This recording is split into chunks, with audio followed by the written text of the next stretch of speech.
to History News. We bring you the latest news from the past. I am Liv Stewart. And I'm Phoebe Clayton-Val. The Second World War is the most destructive conflict in history so far, or that approximately 1.2 million Jewish children died during the Holocaust. Today we are going to answer the question, was Hitler solely responsible for the Holocaust? But first, here is some information on both Adolf Hitler and the Holocaust. What is the Holocaust? Well, the Holocaust is the persecution and murder of certain groups of people on a mass scale. For the World War II Holocaust, Jewish people, Romani gypsies, disabled people, those with genetic diseases and Jehovah's Witnesses are some of the people that the Nazis murdered.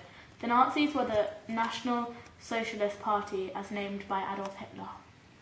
Let's move on to the sofa where we talk more about Hitler's views. Okay.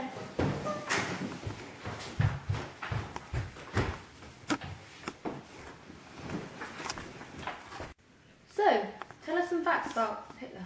Well, he was born in Austria in 1898. He was orphaned at the age of 16 and went to Vienna, the capital city of Austria. He had planned to become an artist but was unsuccessful. When the First World War began, he joined the German army and at the end moved to Munich in Germany. He was angry that the Germans had lost the war, blaming it on the government for signing the Treaty of Versailles, on the communists and on the Jews.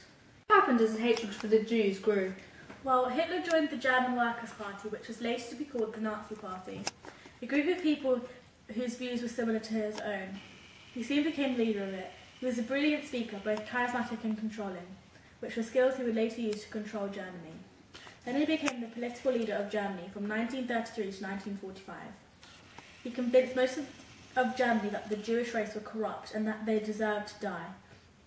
The death of 11 million Jews, along with Romani gypsies, disabled people, Jehovah's Witnesses and a few other minorities, caused by Hitler. But the question is whether he was solely responsible. So what were Hitler's beliefs? Well, Hitler believed that the Jews were a lesser race. He believed that they were to blame for the loss of World War I and for the Great Depression in Germany. He believed the Jews were enemies of the Germans and that Germany would be strong again if Irons ruled. Irons to him were a greater race, and he believed that the certain types of people were descended from them, and the Jews were not one of them.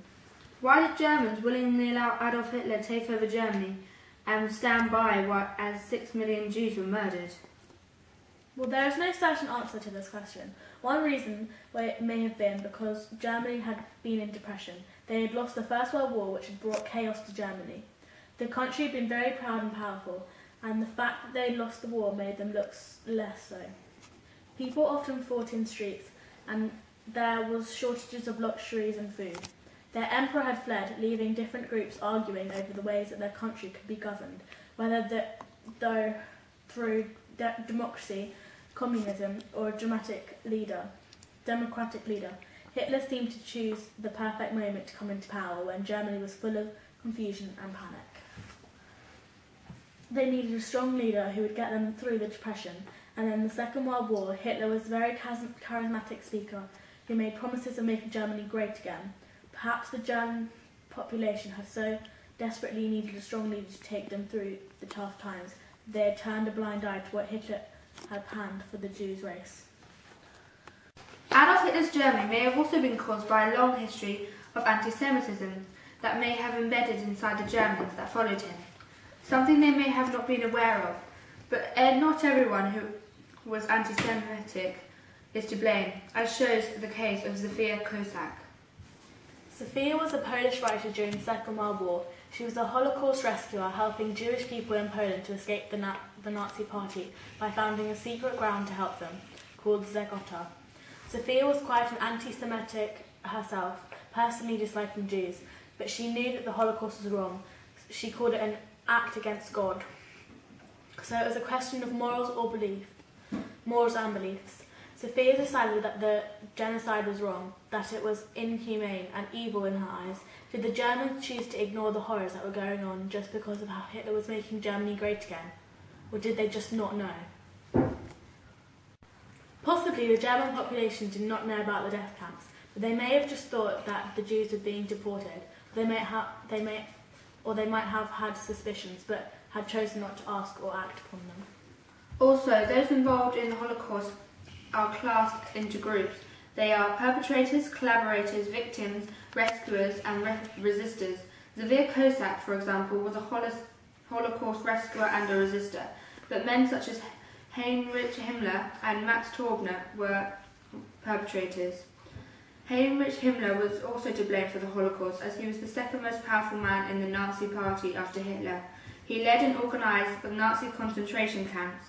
He also head of the SS and later the Gestapo. He authorised camp doctors to perform all kinds of cruel and bizarre experiments on Jewish prisoners, even the children, for his interest in genetic research. This shows that the responsibility of the Holocaust was not to be placed solely on Hitler, for he needed cooperation of men such as Himmler to even begin his work. Dr. Johann Paul Kramer was another member of the Nazi Party. He was in charge of which of the Jews would be killed instantly upon arriving to the concentration camps. I think he is quite important on the scale of who was to blame for the death of all those Jewish people, because without him, many Jewish people would still be alive. He was a Holocaust perpetrator, making him partly responsible for the Holocaust. I think all the perpetrators, collaborators, and even bystanders are responsible for the Holocaust. Perpetrators were the ones who actually did the murder of the Holocaust, and collaborators resisted them. But there will always have to be bystanders, people who stand by and do nothing. If all of the bystanders around the time of the Holocaust became rescuers and resistors, the Holocaust may not have happened, or at least not as much on a mass scale. All these ordinary people became involved in the Holocaust for different reasons. Some may have become perpetrators or collaborators because they agreed with Hitler, or some may have done it for power and wealth. I think that the majority of these people would have followed Hitler because of how he convinced and even brainwashed the people with his ideas. All three of these groups are responsible, but the perpetrators are most responsible, then the collaborators. This proves that Hitler was not solely responsible for the Holocaust because he needed other cooperators. He needed his SS, his Nazi Party, he needed every bystander and all of the people in Germany who supported him to carry out his work for him. No one man could cause such a mass murder himself, which is why he persuaded others to help him achieve his goal. Hitler was the main cause for the Holocaust, but he could not have done it all alone. Hitler has made a big impact on the implications of genocide in the Western society because he seems to have created a psychological impact on future generations. As we all know, what he did was inhumane, cruel, and evil. He had created a point that no one could dare to try and get close into the murders of others, and has changed the way that we see genocide. I'm Liv Stewart. And I'm Phoebe Clayson-Bell. And thanks for watching.